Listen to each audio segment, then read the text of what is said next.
Which approach is going to win within the GOP? Forget about President Obama, the minimalist versus the maximum approach. Which is going to actually reign supreme going into 2014 as a policy matter? I don't know, and I don't think that we really know. I think this is actually, I think what you've seen from particularly Dick Cheney really coming out and being more in the media this past week with his Wall Street Journal op-ed, and then as well as starting his own organization with his daughter Liz Cheney, I think that they're really setting this up to want this to be a big debate for 2016, and I think it's one that you probably do need to have. A lot of people clearly resonate with the message that Rand Paul is having, but I do think that you still have this whole other side of the GOP, and I think they are at a point now where they really do need to kind of vocalize and work out a lot of those differences. Well, Buck asked what impact it would have on 2014. I don't think it's going to have much of an impact on 2014 because there's other domestic policy issues going on, maybe in some Senate races, but it is all about 2016. Rubio and Paul are both potential GOP presidential candidates, and this is going to be fought out during the 2016 nomination process.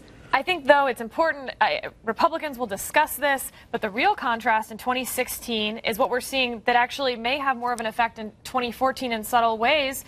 This is the president, this is Hillary Clinton as Secretary of State, their foreign policy falling apart. Boko Haram, Taliban, Russian reset. One thing after another, a failed foreign policy built on the don't do stupid stuff agenda. Which is a lot like the sort of isolationist libertarian foreign policy people are pointing out. There's much more similarity between what Senator Rand Paul would want and what President Obama has done than what the John McCains and the Marco Rubios of the world want, which does perhaps create some political vulnerability. I think that will actually probably be, on some level, I think that has the potential to be an effective criticism in 2016 during the Republican primaries for someone to say their policy actually lines up more than President Obama, and I think it will definitely be one that people try and use.